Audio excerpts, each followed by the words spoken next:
Welcome to Heart Over Gold, the channel where love, kindness, and humanity shine brighter than any fortune. In today's story, Wendy Jack had endured years of humiliation from her husband, Kenny Ortega, who belittled her at every turn.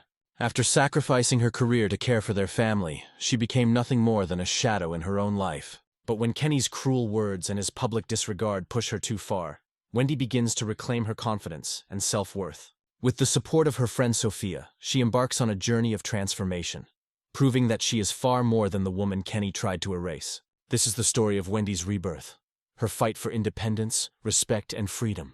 Don't forget to like, subscribe, and share your thoughts in the comments, and keep up with our latest stories.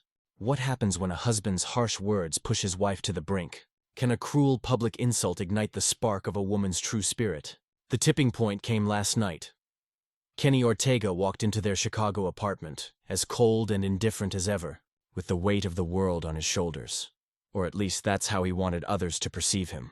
Wendy Jack, who was finishing dinner in the kitchen, immediately sensed something was wrong. Over the years, she had learned to pick up on the subtle signs: the sharpness in his voice, the heaviness in his footsteps, and, most telling of all, the suffocating silence that always came before his outbursts. "Eleanor!" he shouted from the living room, not bothering to greet her or ask about their children, Leo and Chloe, who were playing in their room. "Did you see this month's credit card statement? Is this what you call being careful with money?" Her heart raced as anxiety gripped her.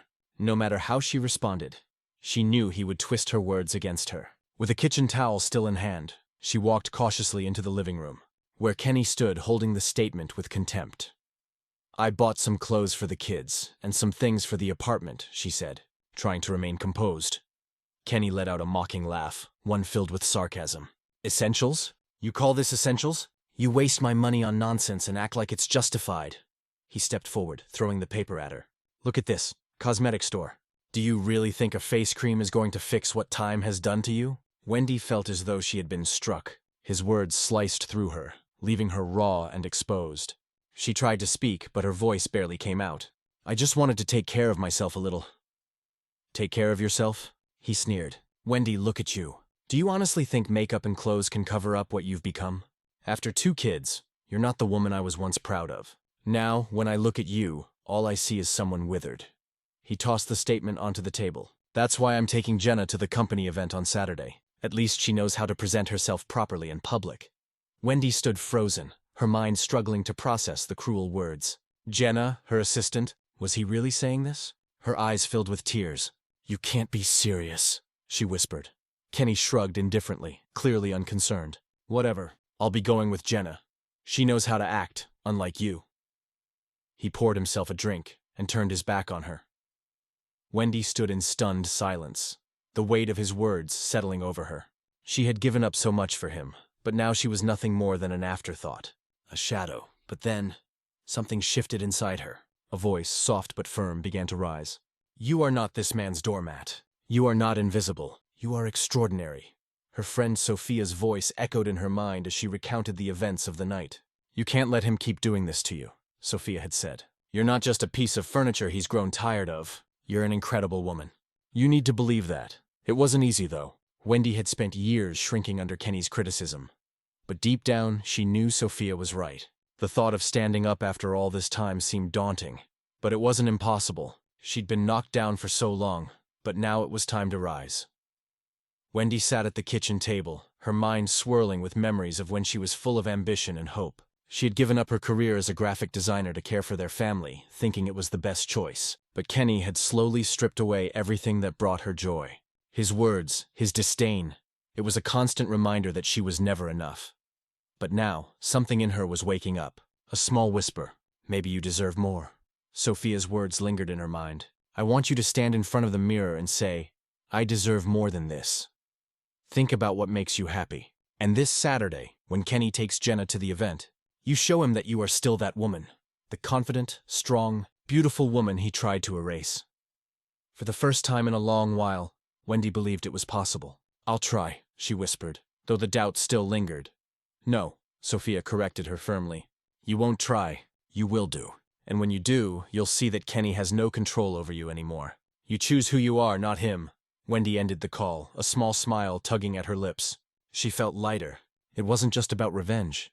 It was about reclaiming herself. The next morning, with a determined heart, she began her transformation. She researched hair salons, makeup tutorials, and style guides. It felt a little scary, but also thrilling. Each click on her computer was a small step toward a new version of herself. Kenny, oblivious to the changes unfolding, snored soundly in the next room. Wendy stood in front of her mirror, not just seeing a woman who had been worn down by years of criticism, but a woman who was ready to fight for herself.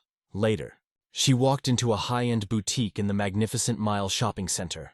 She wasn't the modest wife who feared her husband's judgment anymore. She was reclaiming her life. As she walked through the aisles, each step felt like a silent act of defiance. She chose outfits that made her feel powerful, a red dress that embraced her curves and exuded confidence. She moved through the store with purpose, picking out shoes that made a statement and finding the perfect accessories. It wasn't about vanity.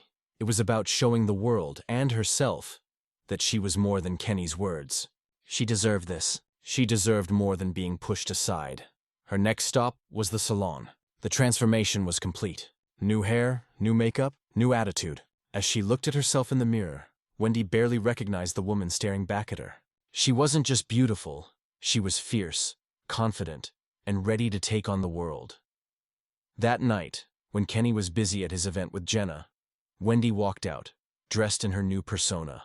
This wasn't just about showing Kenny that she wasn't invisible. It was about proving to herself that she could stand on her own, that she was worthy of respect and love.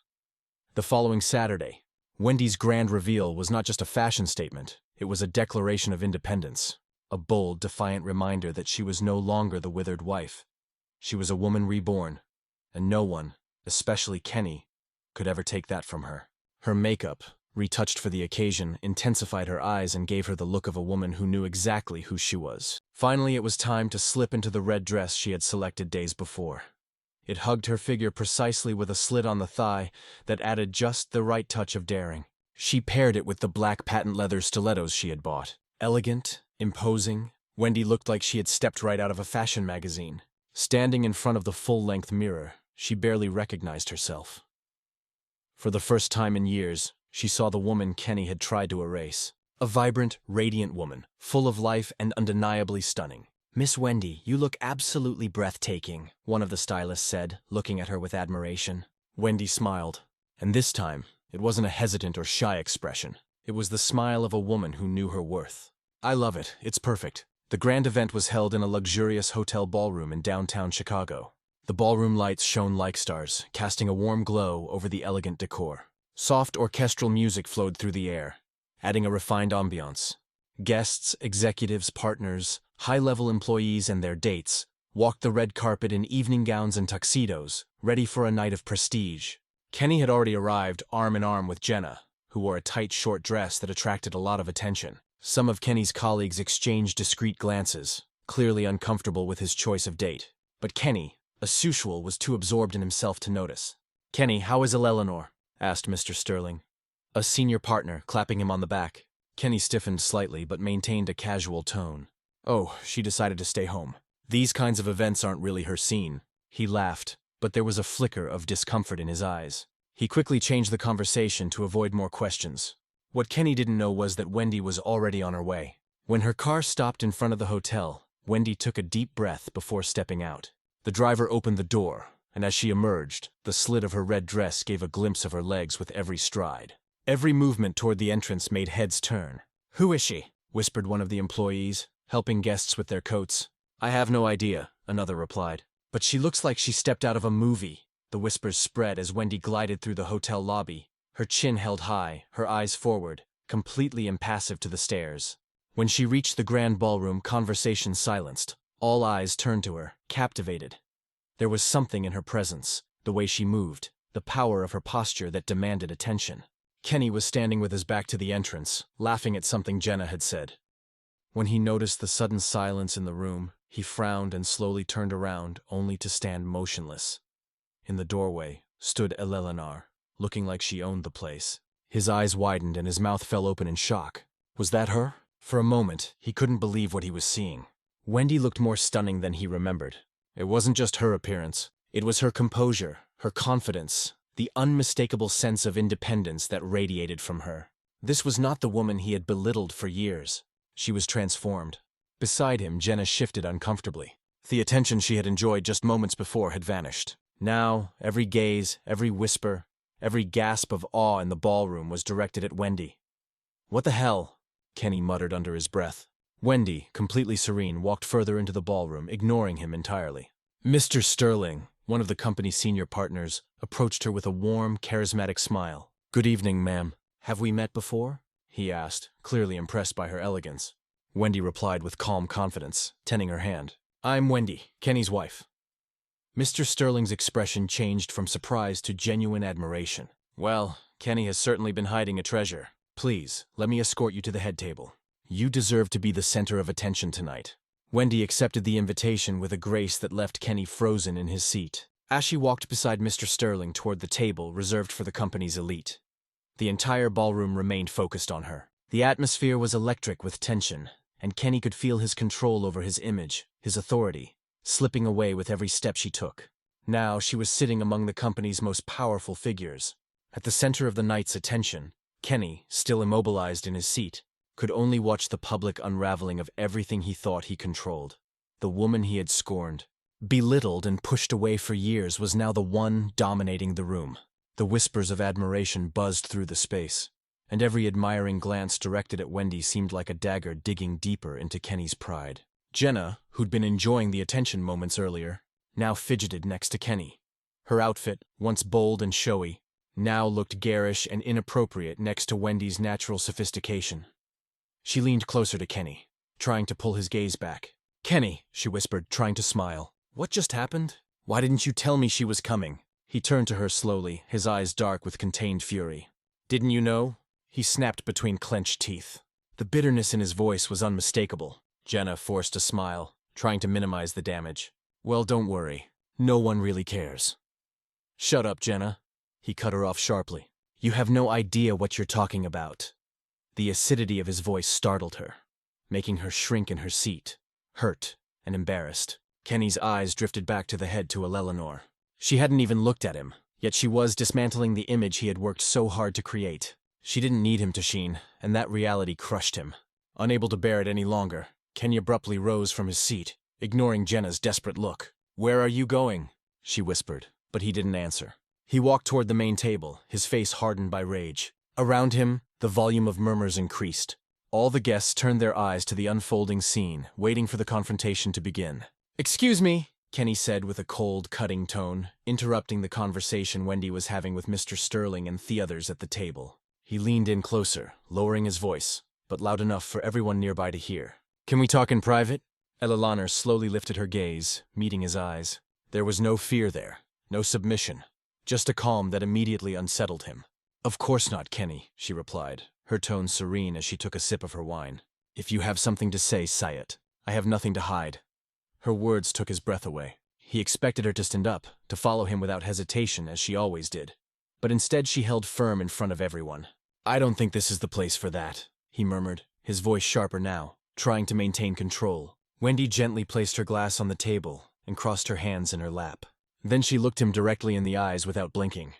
"This? Are you referring to the fact that I'm not sitting at home while you show off tonight? Or are you referring to the fact that I'm demonstrating that I'm not the withered version of myself that you created to feel superior?" Mr. Sterling, sitting next to her, raised an eyebrow, clearly intrigued. The rest of the table feigned interest in their drinks, but the attention was undeniable. Everyone was listening. Kenny clenched his fists, leaning in closer, his voice dropping to a whisper. "Eleanor, don't make a scene. This is not a game," she smiled. But now there was steel behind the smile. "A scene? A game?" She retorted, her voice calm but firm. "Kenny, do you think all the years of your contempt, your criticism, your humiliation were a game?" She paused deliberately, letting the silence fill with weight. "This is not a scene, Kenny. It is a reminder. So you never forget who I really am." Kenny felt unstable, as if the ground beneath his feet had moved. For years he had made the decisions, decided what mattered, who mattered. But now Wendy stood before him with something he thought he had buried forever. Her dignity. The silence around the table was dense. Mr. Sterling, who had been silently observing, finally spoke. "Eleanor, I must say, you have impressed us tonight. It's rare to find someone with such presence and grace. I hope we see you more at future events." Eleanor thanked him with a soft, genuine smile. Kenny, meanwhile, turned to Mr. Sterling with a look torn between envy and disbelief. He could feel his control slipping away. Well, Wendy said, her tone smooth and serene, perhaps in the future I will be a regular guest. She knew perfectly well the blow that phrase dealt to Kenny's pride. The silent laughter around the table felt like a slap in Kenny's face. There was no escape from the humiliation now. Wendy met his gaze with an unwavering calm, and that unnerved him. "Don't worry, Kenny," she said softly. "If you need a moment to compose yourself, I can wait." "I'm in no hurry." Kenny clenched his jaw. There was nothing he could say to make things worse. Wendy had won this round, and she had done it publicly. As she resumed her conversation with Mr. Sterling and the others, Kenny turned and walked away, his shoulders rigid and his expression hardened. The night he had meticulously planned had become a disaster. He returned to his table like a defeated man, each step heavier than the last. He could feel the eyes following him, some surprised, others disdainful, but all of them witnesses to the moment his carefully constructed image crumbled. Wendy had flipped the narrative, and he had no idea how to get it back. When he reached his table, Jenna greeted him with an uneasy look, fully aware that the energy in the room had changed. Her flirtatious confidence had vanished, replaced by an uncomfortable insecurity. She tried to resume the conversation. "Kenny," she said, leaning closer. "What just happened? Why didn't you tell me she was coming?" He turned to her slowly, his eyes dark with contained fury. "Didn't you know?" he replied between clenched teeth. The bitterness in his voice was unmistakable. Jenna forced a smile, trying to minimize the damage. "Well, don't worry. No one really cares." "Shut up, Jenna," he snapped, cutting her off abruptly. "You don't have the slightest idea what you're talking about." The acidity of his voice startled her, making her shrink in her seat, hurt and embarrassed. Kenny's eyes shifted back to the head to Wendy. She didn't even glance at him. Yet she was dismantling the image he had worked so hard to create. She didn't need him to shine, and that reality tore him apart. Meanwhile, Wendy savored every second of her victory. Every exchange with Mr. Sterling and the other partners affirmed everything Kenny had tried to strip from her. Her self-esteem, her confidence, her voice. For years, he had convinced her that she wasn't enough, that her place was in the shadows while he enjoyed the attention. But tonight, the entire ballroom saw her for who she truly was. A woman of strength, elegance, and undeniable presence. "Eleanor," Mr. Sterling asked, leaning in with genuine curiosity, "have you ever considered corporate interior design projects?" Wendy turned to him with interest. "Well, I used to work as an interior designer," she said, "but I gave it up after getting married." Although she spoke the words calmly, a small knot twisted in her stomach. Saying it out loud, acknowledging the sacrifice she'd made for Kenny, still hurt. It wasn't just the loss of a job. It was the loss of her identity. The vibrant woman who once saw beauty in every space and color palette. The woman who used to dream in inspiration boards and design plans. She had buried that version of herself silently bit by bit, until she barely remembered what it felt like to create something for herself. Mr. Sterling nodded thoughtfully. "What a shame. From what I've seen tonight, I can tell you have a keen eye for detail. If you ever think about returning to the field, I think you would be very successful. In fact, my company is preparing to renovate some of our offices." He let the offer hang in the air. The implication was unmistakable. Wendy smiled. A spark of emotion ignited in her chest. A mix of hope and fear. Hope that she could revive a long-buried part of herself. Fear of believing too soon that life could offer her more. But above all, it was a possibility, and it felt electric. "Thank you, Mr. Sterling." "I will seriously consider it." Her voice was sincere, and her smile was warm. Mr. Sterling looked genuinely pleased with her answer, and their conversation flowed naturally, completely ignoring Kenny's furious glare from across the ballroom. As the night wore on, Kenny noticed something far worse than the admiration for Eleanor. People had started whispering about him. He couldn't catch all the words, but he didn't need to. The looks of disapproval said it all. The murmurs contained the same unspoken question. How could a man like him treat a woman like her that way? Every glance felt like a sting that tore at the fragile image he had built for years. It was no longer just about losing control over Eleanor. It was about losing the respect of his peers. His reputation, the mask he wore with such confidence, was cracking. A thin layer of sweat started to form on his forehead. Never before had Kenny felt his reputation threatened. He had always been the winner, the respected one, the one in control. But now he was just the man who had been overshadowed by the very woman he had tried to belittle. He couldn't take it anymore. He abruptly stood up, ignoring Jenna, who watched him with silent despair. "Where are you going?" she whispered. But he didn't answer. He walked directly to the head table where Wendy was sitting, still the center of the night's attention. "You seem to be enjoying yourself, Wendy," he said with bitterness, his voice strained. Eleanor looked up with serenity, as if she had expected the interruption. "I am, Kenny. Thank you for asking." Her voice was smooth, almost playful, and it hit him hard. "Can we talk now?" I insisted, his irritation rising with her calm. Before Wendy could reply, Mr. Sterling intervened. Kenny, with all due respect, Wendy seems to be enjoying the evening. Perhaps you could wait for her to finish. This has nothing to do with you, Sterling. Kenny snapped, but Mr. Sterling didn't move. Before the tension could escalate, Wendy intervened. It's all right, Mr. Sterling. She stood up gracefully, wineglass in hand. Her composure did not waver. If Kenny wants to talk, I'm willing to listen. Kenny let out a sharp sigh, relieved to finally have her attention. But before he could move to another room, Wendy added, "Right here is fine. There's nothing Kenny has to say that can't be said in front of everyone." Her tone was firm. Her eyes dared him to continue. If Kenny wanted a confrontation, she would give him one, but on her own terms. The people at the table shifted uncomfortably. No one wanted to interfere, but no one looked away either. Everyone was visibly interested in what was about to happen. Kenny, cornered by his own ego, had no choice but to accept the condition. "You really want to do this here?" he asked through clenched teeth, trying to pressure her to back down. Wendy returned his gaze with a cold, unwavering smile. "You were the one who insisted on talking, Kenny. I'm listening. Go ahead." Kenny looked around. The weight of every gaze in the ballroom settled on his shoulders. There was no escape now. "Well," his voice was strained. "What the hell are you trying to prove, Eleanor? Why do you come like this? Just to ruin my night? Is this some childish revenge?" Eleanor took a casual sip of her wine, her expression undisturbed. "Ruin your night? No, Kenny, I didn't come here for you. I came for me because I'm done hiding. I'm done being invisible. Tonight, I wanted to remind you, and remind myself exactly who I am." Kenny clenched his fists in fury. He was losing the upper hand, and he knew it.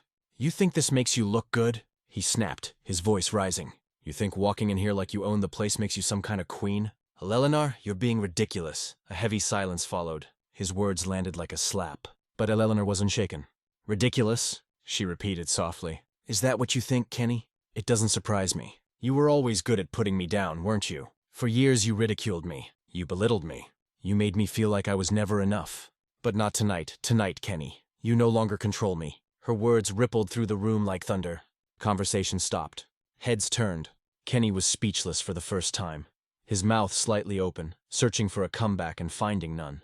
Wendy had stripped him of every illusion, every layer of control, and he had no defense left. Finally, Wendy took a last sip of her wine and gently set the glass down on the table. She looked at Kenny with a serene smile. "Thank you for inviting me tonight, Kenny. It was quite enlightening." With that, she turned and returned to her seat, leaving Kenny motionless, humiliated, defeated, and exposed. While Wendy resumed her conversation with Mr. Sterling and the others, Kenny remained there for another moment, his pride shattered before turning in silence and leaving the ballroom. He didn't say a word. He didn't look back and left Jenna sitting alone at their table, uncomfortable, confused, and abandoned. That night, as the music played and laughter filled the room, Wendy knew she had recovered something Kenny had tried to break for years. Her dignity, her voice, and most importantly, her freedom. Pause for reflection. What do you think of Wendy's confrontation? Do you think Kenny will learn his lesson? Tell us your opinion in the comments and share this video to inspire more people. The path to freedom. Wendy woke up the next morning in the guest room of Sophia's house. Sunlight filtered through the soft curtains, and the distant sound of her children playing in the living room brought a soft smile to her face. She'd slept peacefully without tension, without fear, without Kenny. For the first time in years, she felt light, as if a heavy burden had been lifted from her shoulders. Sitting on the bed, Wendy closed her eyes briefly, reliving the moments of the previous night. Her powerful entrance, Kenny's stunned reaction, and the words she had spoken without trembling. She had never imagined herself capable of confronting him so publicly, but she had done it, and she had prevailed. Now, with a clear mind, Wendy knew this was not just a personal victory. It was a turning point, the beginning of something much more permanent. She got up, washed her face, and looked in the mirror. What she saw reflected was not the same woman from months ago. Her hair, still styled from the night before, framed a face full of purpose. The old uncertainty in her eyes had disappeared, replaced by determination. There was fire now. There was strength. There was a woman who finally knew her worth. In the kitchen, Sophia was waiting for her with a hot cup of coffee and her usual kind smile. "Well, how does last night's star feel this morning?" Sophia asked, sliding a cup over. Wendy sat at the table and wrapped her hands around the cup, savoring the warmth. "I feel free," she said with a quiet, secure smile. "And ready?" Sophia raised an eyebrow. "Ready for what?" Wendy took a sip. Then she looked her friend straight in the eyes. "Ready to end this. I'm filing for divorce." Sophia. Sophia gently set down her cup, surprised. Are you sure? More than ever, Eleanor replied without missing a beat. Last night wasn't just about confronting him. It was about ending this forever. Kenny has been demeaning me for years. He treated me as if I were disposable, something he could control, then throw away when it suited him. But that ends now. I am no longer that woman. Sophia looked at her in silence for a long moment, letting the words sink in. Then a proud smile slowly spread across her face. That's the Wendy I always knew was there. Wendy reached across Thedable and gently squeezed her friend's hand. Thank you for everything, Sophia. For taking care of me, for taking care of the children, for reminding me who I really am. I couldn't have done this without you. Her voice trembled slightly, not from weakness, but from the overwhelming gratitude that washed over her. This was the first time in a long time she felt truly seen. Don't give me the credit, Sophia said with a warm, firm tone. I only gave you the tools, all the courage, all the strength, all the determination that was always inside you. You had just forgotten for a while. Later that day, Wendy returned to her house with the children. As she drove, her mind was serene. She knew that what was coming would not be easy, that Kenny would resist, but she also knew she was ready. The silence inside the car was not heavy. It was peaceful, and every glance at her children in the rearview mirror reminded her of why she had to stay strong. When they arrived, the children happily ran to their rooms, laughing and playing, while Eleanor walked into the living room. Kenny was there, sitting on the sofa, clutching his phone. His brow was furrowed, and he looked exhausted, clearly still affected by the previous night. He looked up when she walked in. So you finally decided to come home? He said with sarcasm, putting his phone down on the table. Did you have fun playing the runaway wife at your friend's house while I cleaned up your little spectacle? Eleanor met his tone with quiet indifference. Kenny, we need to talk. He blinked, surprised by her composure. Talk about what? She sat down across from him, her posture erect, her voice unbroken. I'm filing for divorce. This is over. The words hit him like a punch. Kenny stared at her as if he didn't understand. What did you just say? You heard me, Wendy replied. I want a divorce. This is done. He let out a dry, bitter laugh. You've lost your mind, Wendy. After everything I've given you, after all these years, are you really going to throw everything away? I'm not throwing anything away, she said. You threw it away, Kenny, when you chose to demean me, when you put your pride and image above your family. You ended this a long time ago. I'm just making it official. Kenny stood up, pacing the room like a caged animal. You're overreacting. What happened last night was just a misunderstanding. I was angry, that's all. You know, I didn't mean any of it. His voice broke with desperation, but his eyes betrayed him. He knew his excuses were weak and worse, ineffective. He stumbled over his words, trying to find something that would work. Wendy held up a hand to silence him. No, don't give me excuses. I'm not here for that. I'm here to tell you that this will be settled, but no longer on your terms. We'll speak in court. Kenny's expression hardened. What are you saying? I know my rights, she said clearly. I'm entitled to half of everything. The house, the savings, everything. You can fight, but I won't back down. I will no longer be your doormat. I'm done letting you humiliate me. Kenny clenched his fists. His jaw tightened as he struggled to contain his fury. Oh, so now you're a legal expert too, Eleanor. Kenny scoffed bitterly. Where did this version of you come from? Wendy slowly stood up, looking him in the eyes. It came from the pain you caused me. It came from the nights I cried myself to sleep because of your words. It came from the years I spent believing I wasn't enough. Her voice held steel, not bitterness. And now, Kenny, that broken woman you left behind is standing up, and I promise you, she will never fall again. Every word landed like a hammer, measured, deliberate, and irrevocable. Kenny stared at her, trying to exert dominance, but it was futile. She was no longer the same woman. This will be settled in court, Wendy repeated calmly. And I don't care how long it takes. I will make sure I get everything I am owed. And you will learn what it means to treat people like trash. The silence that followed was heavier than any shout. Kenny opened his mouth, but nothing came out. She had taken away his last weapon. Intimidation. Without saying another word, Wendy turned and walked toward their bedroom, closing the door behind her. She exhaled deeply. A mix of finality and liberation washed over her. She had reclaimed her power, and she would not lose it again. Kenny remained motionless on the sofa, stunned by everything she had said. His words echoed in his head. You will no longer be my doormat. This will be settled legally. For the first time in his life, Kenny was truly lost. He had always made the decisions, always dictated the rules. But now the game had changed, and he was no longer in control. The legacy of self-worth. Through Eleanor's journey, there is something every woman must remember. Your worth is not determined by anyone else. Do not allow cruel words, humiliation, or criticism to extinguish your inner fire, because within you resides a strength that can lift you up even in the darkest moments. Being a mother, a homemaker, or following any path you choose does not make you less. You are capable, valuable, and worthy of respect. No one has the right to make you feel small, not for your appearance, your choices, or your sacrifices. Love and self-esteem begin with you. Toxic relationships and emotional abuse, whether public or private, should never be normalized or tolerated. If someone tries to tear you down or make you feel unworthy, remember this: you do not need anyone to validate your power. You deserve respect, dignity, and love. And if someone tries to crush your spirit, know this: you can rise again because the strength within you cannot be destroyed. You are not alone. Seek support. Know your rights. Surround yourself with people who uplift and appreciate you. Never settle for less than you deserve. Like Eleanor, you have the power to take back your life, rebuild your confidence, and rediscover the extraordinary woman you always were. You are powerful. You are valuable. You are enough. And if you are still here watching or reading this very moment, then perhaps something in Wendy's journey has touched your heart in a quiet, powerful way. If so, take a moment with me now.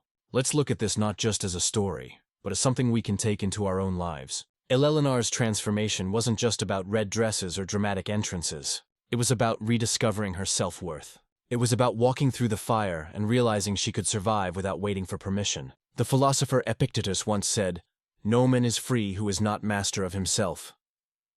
Eleanor reclaimed her freedom not by fighting Kenny with anger, but by taking back her power with grace. How many times do we stay silent just to keep the peace? How many times do we convince ourselves that we are too broken, too late, too tired to start over?